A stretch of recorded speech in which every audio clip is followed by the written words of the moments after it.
the final boss, the tribal chief, and tonight's Raw showing why the Bloodline is the most powerful dynasty that professional wrestling has ever seen. This is incredible what happened tonight. The Rock and Roman Reigns, they haven't looked better together. You know, it's always this weird type of energy, and it seems like it took a few weeks for us to get used to them and for them to get used to us. And because the plan was Rock and Roman, Rock versus Roman. Now it's Rock and Roman. And the way this is playing out is incredible. They end tonight's Raw giving... Oh my gosh, man. It's just thinking about the lashes that Cody Rhodes and Seth Rollins took tonight. I might have some whelps on my back. Like, I felt like I was just squeamish watching that. And it was like, every time I thought it would end, it wouldn't end. Every time I thought it was like, all right, they did a few lashes. The Rock come back. Wow. It was incredible. It's hard to explain. And these not just straight backlashes. First, Cody Rhodes' shirt was on and then it was off. Then he's going like this and you hear the belt. You can hear that. Raw was in Brooklyn. I'm in Philadelphia. I heard that 2 hours away. Them lashes was that loud. It's incredible. What The Rock and Roman Reigns did tonight was straight put on a clinic. They put everybody back on notice why the Bloodline is the Bloodline. We're going to break down this whole episode of Raw. This was a great episode. It wasn't as good as last week. Last week was an anomaly. That was just such a well-written show from front to back. This was still a great show leading into WrestleMania. If it might be like 1A and 1B, but let's go through this show and see what's going on. First, the first hour of the show, commercial free. So I always like that. I hate commercials. That's why I pay for YouTube Premium because, man, these ads and commercials be killing me. Cody Rhodes is not in the building. I know if you're watching this video straight through, I spoiled that for you. But I'm pretty sure y'all knew the results anyway. So they're promoting in the beginning of the night, Michael Cole. Cody Rhodes not in the building. He has to get medically cleared. The Rock barely touched him. I mean, he gave him a beating, but nothing that he wouldn't be medically cleared for. So, you know... somebody like me, like I tell you almost every episode, I've been watching wrestling for a very, very, very, very long time. As soon as Michael Cole said that, I knew at some point Cody Rhodes was going to come out. There's no way Raw wasn't going to have Cody Rhodes leading into WrestleMania, the biggest WrestleMania of all time at that. So he's not medically cleared. Okay. The Rock comes out from the rip, the crowd pops. This is the one thing about being on the board at TKO. When you have the level of power The Rock has, you get to change your Titantron, your entrance every week. Every week, The Rock's entrance and his Titantron just gets better and better and better. Like, it's to the point where at this point, it could just be they could start throwing AI or some hologram or I don't know what's next coming out of his trailers, his entrances, I should say. Incredible. He got the old rock music mixed with the new rock music, and now it says the final boss with the Brahma Bull and the red eyes. Incredible entrance. The Rock came back and over weeks of time modifying his entrances every week. He might have the best entrance in the business right now. The crowd loving it. The crowd is on fire tonight. Brooklyn is on fire. They're ready for WrestleMania and they're ready for The Rock. The Rock shows off with an incredible promo. This dude, he shows off a trailer, right? Where these little kids are crying. These kids have to be 2 or 3 years old, and they're just crying their eyes out. Like, this one little girl said, I thought Cody died. Yo, that was incredible, man. And it was like, that's how you know professional wrestling is doing its job on all across the board, where you got people 50, 60 appreciating the work. Then you got middle age, 30s, 40s appreciating the work. Then you got kids to where they're so young they don't even know if it's real or not, but they still appreciate the work. I mean, she probably was really sad or whatever, but it's evoking emotion. And man, that's incredible. So he did that promo. That was pretty great. It was hilarious. Then he says he puts the crowd over. He didn't shit on them like he did. Yo, this is the #1 city for meth heads. Like I forgot. I think was that Vegas? It was one of them cities he was at where he was just shitting on the crowd. The crowd was on fire, and he let them know, Brooklyn, New York, tonight, it was the largest gate for a Raw show ever. And like Raw, it's been 30 plus years. Raw been doing these venues, and for that to be the biggest Raw show ever, okay, Brooklyn. Rock didn't come alone, of course. Roman Reigns. So Rock has about a close to 10-minute entrance. Roman Reigns comes out 10-minute entrance, but I ain't complaining. The entrances are fire, acknowledging the tribal chief, Roman Reigns, and you got Paul Heyman. You got Solo Sikoa, you got Jimmy acting a fool, but I love the dynamic of the bloodline right now. To me, I think it's not even debate. This is the best version of the bloodline. I know some people might disagree. Oh, no, when Jimmy and Jay and they had all the nah. Or when Sami Zayn was the honorary ooze, that might have been the funniest version. This is the best version of the bloodline, period. So Roman Reigns, oh yeah, they said Michael Cole said something where I was like, wow, I didn't even know this. Roman Reigns main evented 8 WrestleManias. Now, I guess I didn't know. I didn't even realize, I should say, because I seen all of them, but I didn't notice. They said he been there 9 times, but he main evented 8 of them. I think after Sunday it'll be 8. Yeah, after Sunday it'll be 8, or maybe it's 8 now. I'm not sure, but that's incredible. Like, for people, I see people in the comments sometimes saying, man, complaining about the tribal chief. Are you serious? We're talking about 8 main events at WrestleMania. This is almost close to a decade of dominance. Now, I said in my last video, The Rock has been carrying this WrestleMania on his shoulders, but let's put some respect on the tribal chief name. He's been doing what he's supposed to be doing, and not just for WrestleMania 40. This has been going on for a very, very long time, and he had to fight hard to get his spot. Very hard.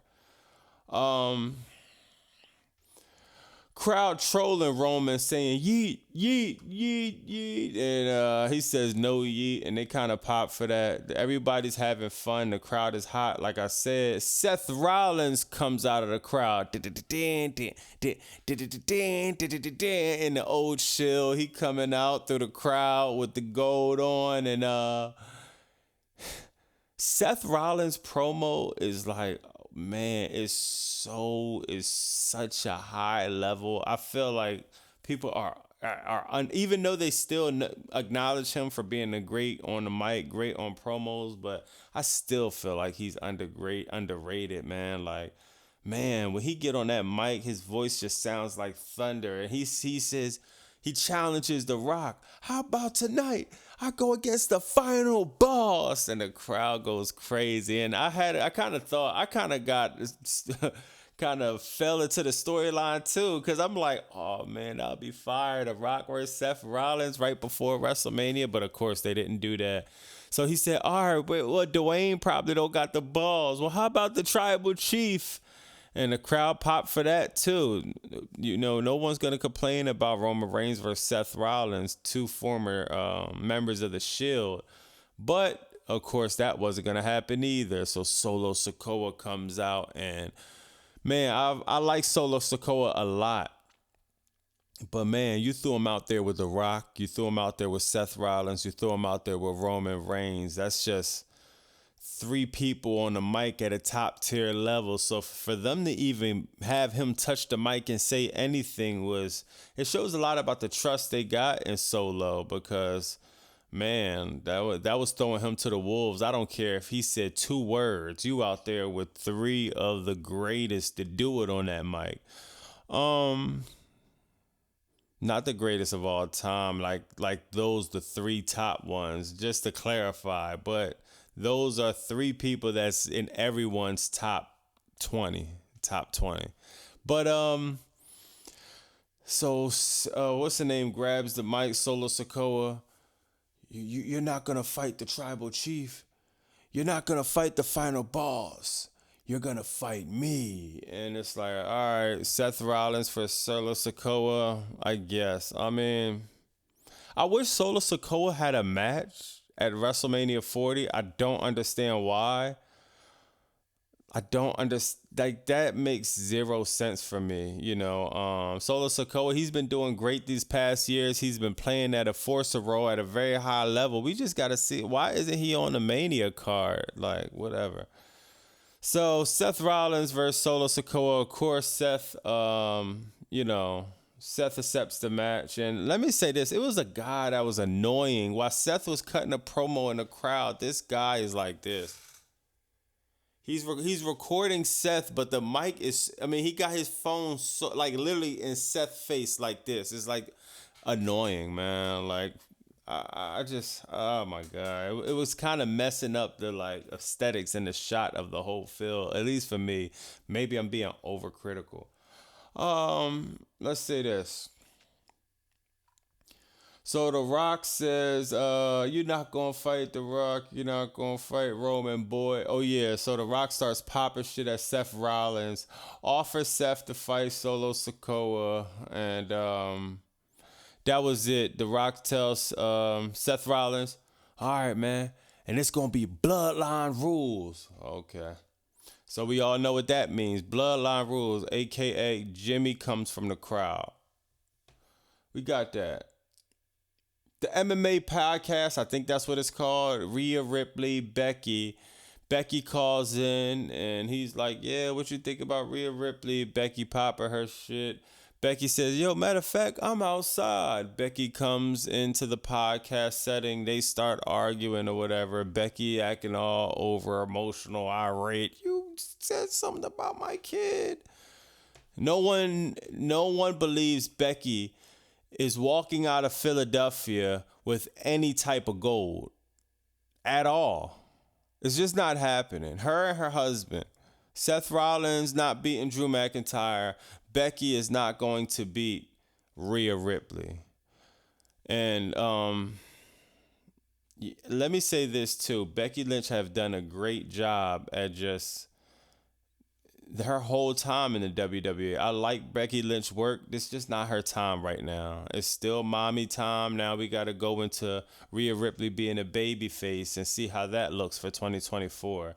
As far as Seth, you had your time. You did what you did with the WWE Championship. That was a great run. It's Drew time now. Drew been cutting the biggest, best promos of his life, including tonight. We're going to get into that. That was a fire segment. The New Day and DIY versus the Judgment Day. I could do without this match. Seriously, like, this is one of them not filler matches because they got the 6-team tag match at WrestleMania, but this is definitely one of the matches where it's like, I had a long day at work, honestly. I'm dozing off on the match. I'm like, my energy was up, and the second I see New Day and DIY and I'm seeing this weird tag match, I don't feel like watching that because there's nothing significant is going to happen. So they have a regular match, back and forth. Make a long story short, Judgment Day wins, and I ain't even gonna lie to you, I was dozing off on that match. For me, it was just lackluster.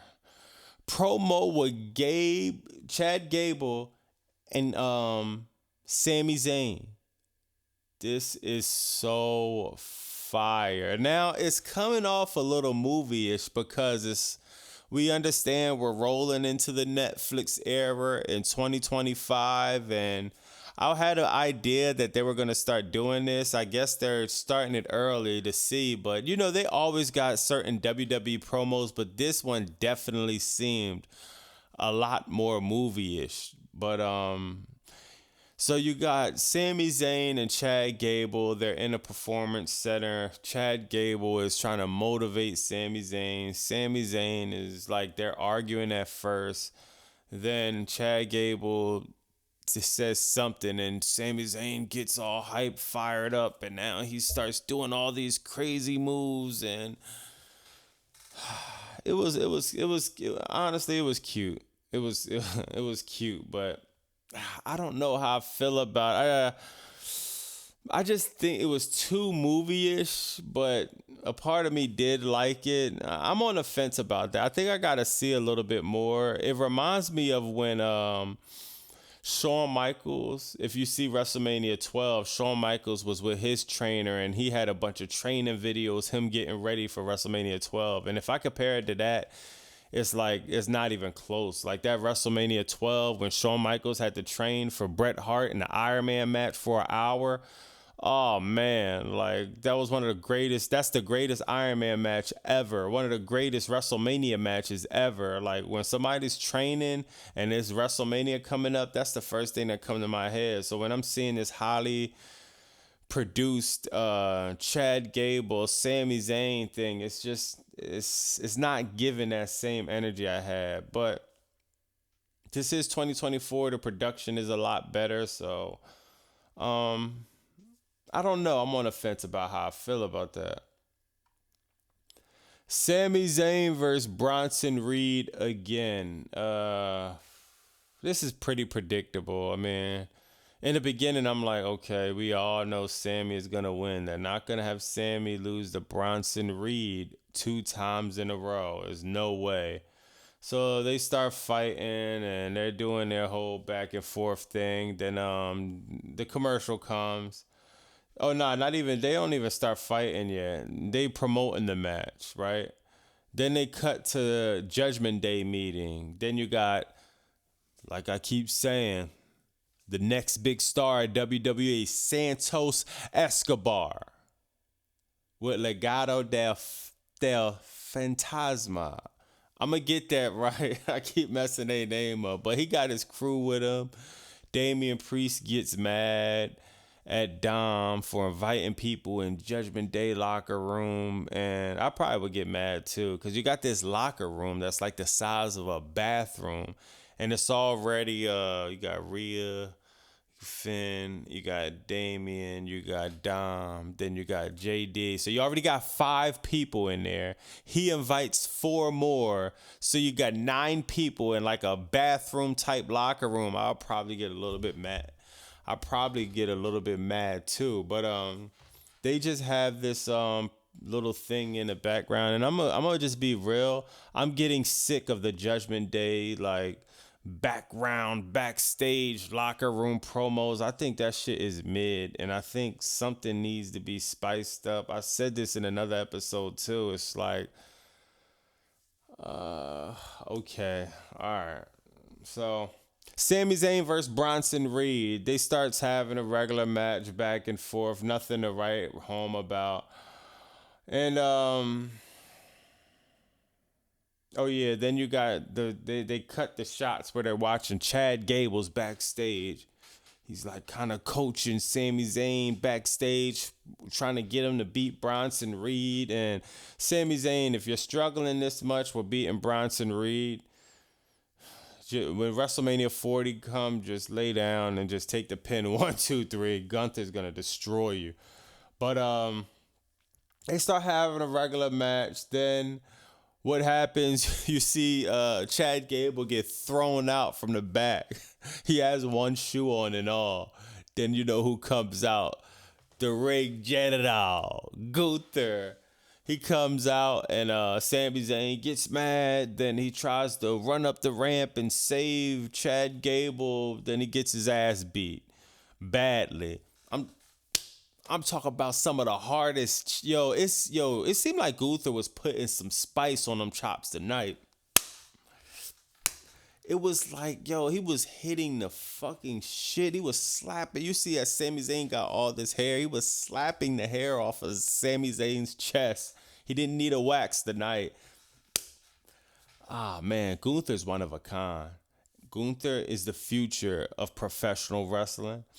And when his title reign comes, don't be surprised if he holds that belt a very, very, very long time. Gunther, one of my favorite wrestlers right now.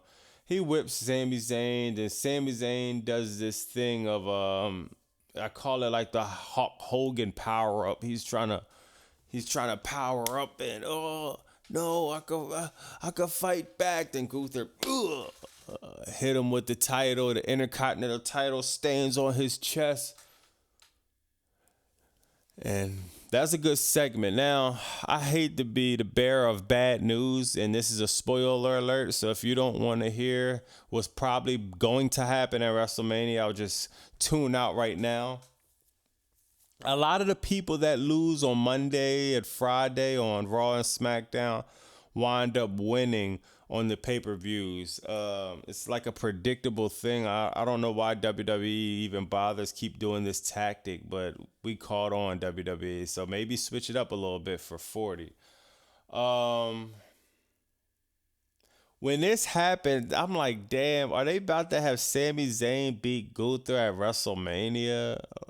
I love Sami Zayn. I've been following his career since he was in NXT. I always loved Sami Zayn's work, but do I want him to beat Gunther at WrestleMania? To be honest, no. I don't think it's time. I don't know who beats Gunther. I'd rather Chad Gable beat Gunther just because of that storyline. I just don't think this. I think Sami Zayn's a great talent. He can hold the IC title and all of that.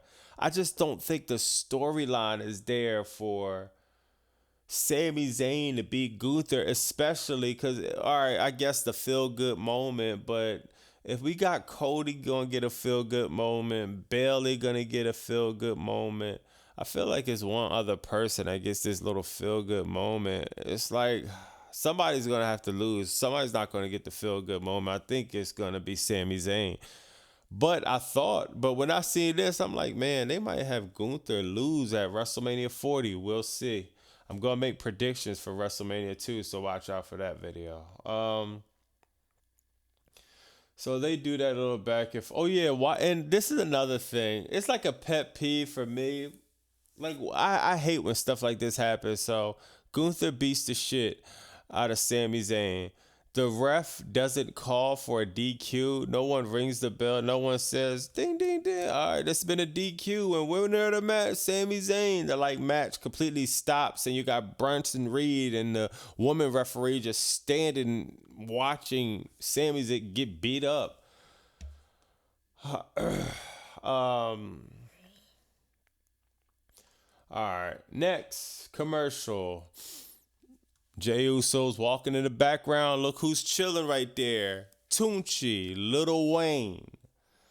He's actually promoting a song with WWE. Not with WWE, but I think he has a new release that's coming out. I think next week. He's premiering a new song. That's the actual words. And I like what TKO is doing. Since Vince left and TKO came, we've been seeing many different advertisement routes going that we really don't see in traditional WWE programming, like the vodka on the bus with Cody Rhodes, like a rapper, man, I'm premiering a new song. He's backstage. They getting a little bit more in the hip hop realm of things. They got Meek Mill starting off WrestleMania 40. They have what else they have, man? They just been integrating a lot of other. They got Prime in the middle of the ring. They're integrating a lot of different advertisement things that we don't really see, and I'm all for it. I haven't seen a bad one yet. The commercial comes, Maxine Dupree. She comes out looking bad too. I don't care what y'all say. Y'all cannot like Maxine Dupree. I don't think she's that bad. I don't think she's bad at all. I like her gimmick of, I don't know what she came out looking bad in a good way. Tag team match. Dupree and Ivy now versus Indy Hartwell and Candice LeRae. Not gonna lie, I gotta be real on this channel. This match sucked. I'm sorry. I like all four participants. It's not too many people in wrestling I just think can't wrestle. I don't even think it's one person I can't think off the top of my head. Like it's like a horrible wrestler. Everyone's great workers. But this match, I don't know who is producing it or writing it backstage. This match was trash. The crowd was cold as fuck. This is a match where if you're in the building, it's a good time to get up, take a piss, FaceTime, maybe take a TikTok, go to the concession stand, get yourself a little wrestling tee. This was like 100% a filler match. And it shouldn't be on the card. This match should have been on NXT. This is the biggest Raw of the year so far, and this match did not live up to the hype. Maxine Dupree, I'm not even going to go into it was nothing to write about in this match. The end, Maxine Dupree scoops up what's that Hartwell, Indy Hartwell, and 1 2 3, then Candice is like, you lost the Indy Hartwell, and it was like, oh my God, please hurry up and get this match the fuck over with, because I'm trying to stay up. I'm trying to do this YouTube video after this Raw. I would hate to fall asleep and have to go on Raw results than just, go off the top from there. Man, that match sucked. Drew McIntyre. Before that, after that match, Seth is backstage looking worried. He's looking at his title. They're setting it up perfectly for Seth to lose to Drew with all grace. He still have his dignity. He still has everything. There's no way Seth walking out of WrestleMania the champion. You just can't. After all these wars, and you war with the bloodline, then you was already hurt, then you have a match before.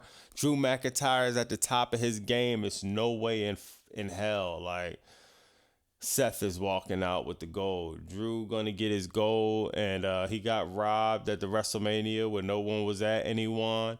Now he's in Philadelphia, the biggest WrestleMania of all time, WrestleMania 40. He gets to hold that title up in front of 70,000+ fans in attendance, and I'm happy for Drew McIntyre.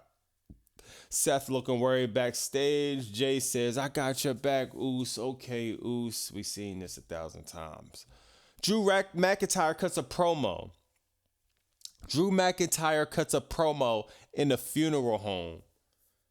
Incredible. What Drew McIntyre is doing in this WrestleMania 40 run, if Rock is the MVP, the most improved has to be Drew McIntyre.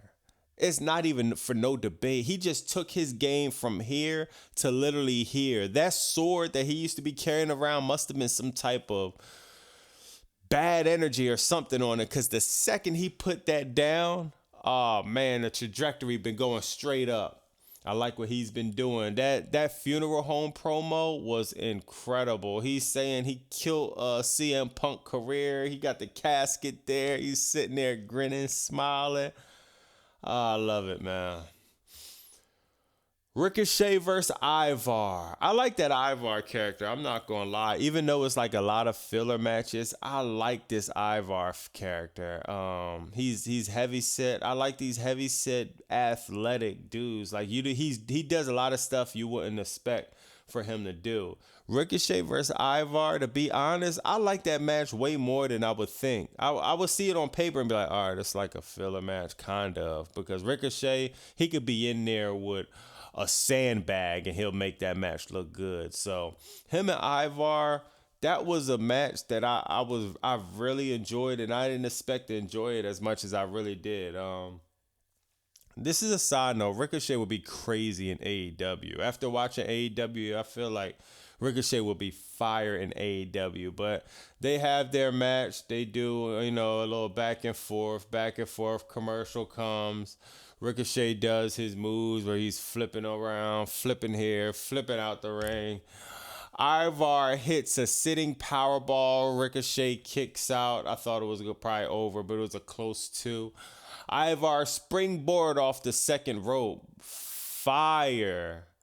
You gotta see this dude. This bro, he has to be like 300 pounds or something. He fucking springboards off the second rope, but he goes for the they got a doom saw. So it's kind of like with Tiffany, the perfect suplex. He got the, instead of a moonsault, he got the doom saw. He fucking does a moonsault off the top rope, but he misses. Then he gets back up.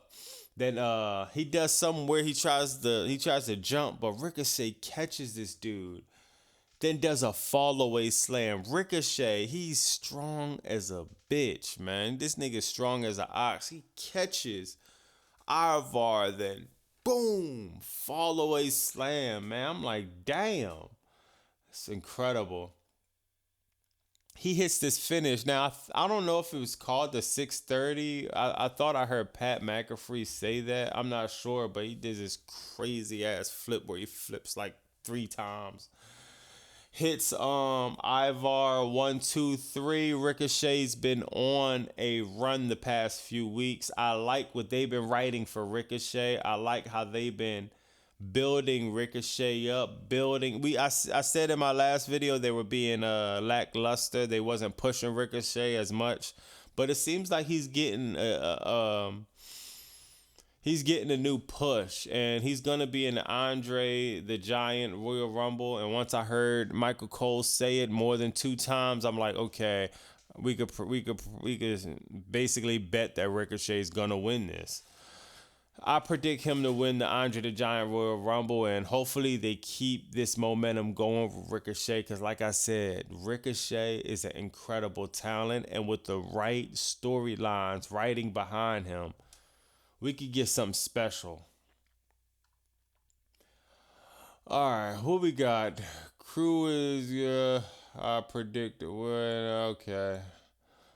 Back to the Judgment Day locker room. They asked who's going to take care of Ricochet, and this Judgment Day locker room shit is just ass. I'm not going to lie. But then at some point, what's that dude name? Dandre or whatever the fuck his name is. Dom is saying, yo, man, you take care of Ricochet, then you could join the Judgment Day. So I'm wondering how that's going to play out, to be honest.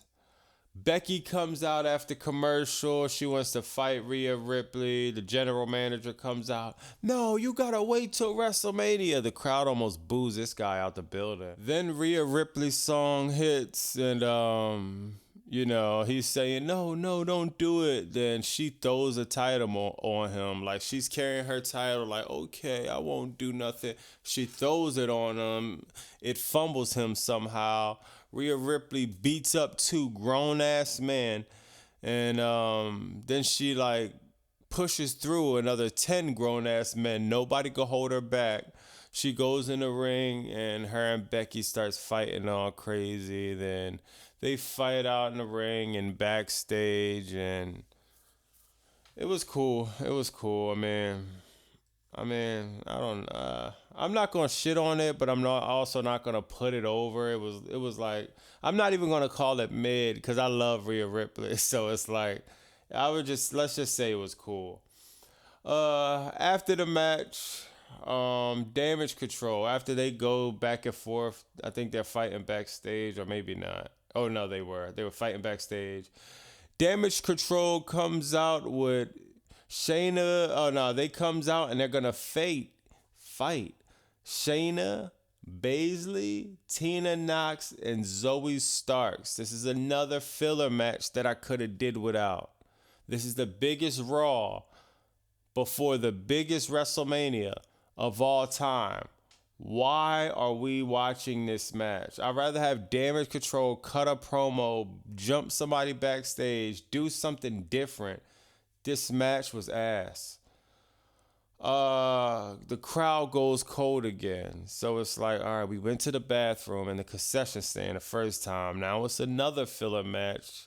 What do? I mean, if I smoke, I could go outside, take a little smoke. Maybe I could vape. Shit. Maybe I could go to the bathroom again. I don't fucking know, man. This match, these filler matches on a Raw this big, I don't get, but whatever. Damage Control beat him. Make a long story short. Where the hell is Bayley at? We got SmackDown. We see the thing with her and Io Sky and they're beefing at the photo shoot, but I don't remember seeing Bayley live at that SmackDown. So we got Raw and there's no Bayley. So what the fuck are y'all writing for Bayley? This is the biggest WrestleMania of all time. Bayley finally gets her shot. We're all talking about Cody finishing her story. What about Bayley? Everybody popped. Everybody had their moment. Sasha Banks had her moment. Charlotte had her moment. Becky had her moment. They just skipped Bayley. Bayley was a star, is a star. She got to come out with that old theme music. Man, I don't know why they just forgot about Bayley, but it's too late now too. So don't try to do nothing crazy on Friday and squeeze her in. It's just too late. Y'all dropped the ball on Bayley, and if I'm writing a story or if it's my suggestion, it's like, yo, have Io Sky beat Bayley at this point. Had her go over at WrestleMania. It's like the story isn't there connecting with Bayley right now. And it's 100% WWE creative fault. I don't know why. Seth Rollins versus Solo Sikoa starts. Surprise, Seth is about to have 3 matches in 7. Seth just came off an injury. He could have tore his ACL, MCL. I really don't know the difference between them, and I really don't know nothing about. I'd be trying to stay away from injuries like that at all costs. But I knew he could have fucked something up in his knee. And we're going to have Seth Rollins do 3 matches in 7 days coming back off an injury. I'm sure he got some work in at the Performance Center, but man, that's running a very big risk, especially to somebody that has 2 fucking important matches at WrestleMania. He gets through the match pretty well, though. They have a back and forth. They're hitting chairs. Like Seth Rollins is throwing chairs at Solo Sikoa. He's selling it. Give him a DDT on the chair that was fire. Crowd pops for tables. We want tables. We want tables. And he gets the table out. And, Solo Sikoa does this crazy-ass Samoa drop to Seth Rollins on the table that was fire. Seth Rollins, it looked like he hurt his head for real, but he was cool. And that's what I'm talking about. Like, a concussion. I don't know concussion protocol, but, like, if Seth suffered a concussion right there, man. But he didn't, and, by the looks of it, he was probably just selling really well. It goes to commercial, come back, Solo beating up Seth. Solo gets power bombed through the table after they have more back and forth. Solo power bombs Seth. No, Seth power bombs Solo through the table. Jimmy comes out right when Seth's about to win the match, and his bloodline rules. So like I said previously in the video, Jimmy comes out, interferes with the match. Super kick to Seth. So they start fighting, right? Now Jay comes out to help Jimmy. Now when Jay comes out, and not to help Jimmy, Jay comes out to fight off Jimmy. So it's Jay and Jimmy in the aisle. Bang, bang, bang. They're fighting. They're going back and forth. They're fighting backstage. Then we see Jay gets thrown out from backstage. It's like, what the hell? Who the hell did that? Who else but the final boss? Dwayne Johnson comes out and starts giving Jay, his own family, his own bloodline, a taste of what he did to Cody Rhodes the week prior. Of course, it wasn't going to be as extreme because The Rock still has a soft spot for, good old Jay Uso, but he still had to make sure that he put Jay on notice that he chose the wrong side. So he kind of whips on Jay a little bit. Then he walks down to the ring. And then he's about to beat up Seth Rollins. Whoa! Cody Rhodes comes out. Oh, what a surprise. Cody is not medically cleared, but he's here tonight.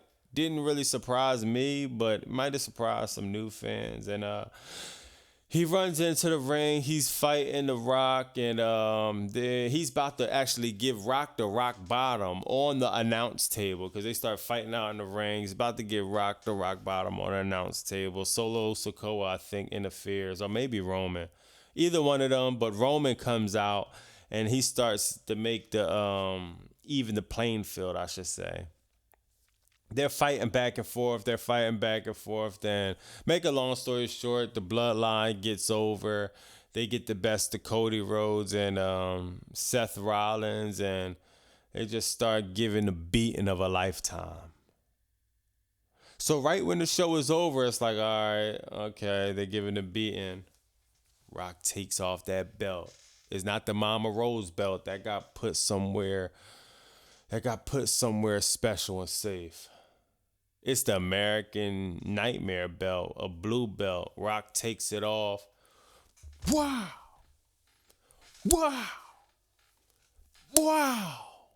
Yo, he is hitting the shit out of Seth Rollins and Cody Rhodes with this belt. And I'm first looking at it like, yo, Seth is getting hit pretty hard. He has no shirt on. You could see the whelps on their back.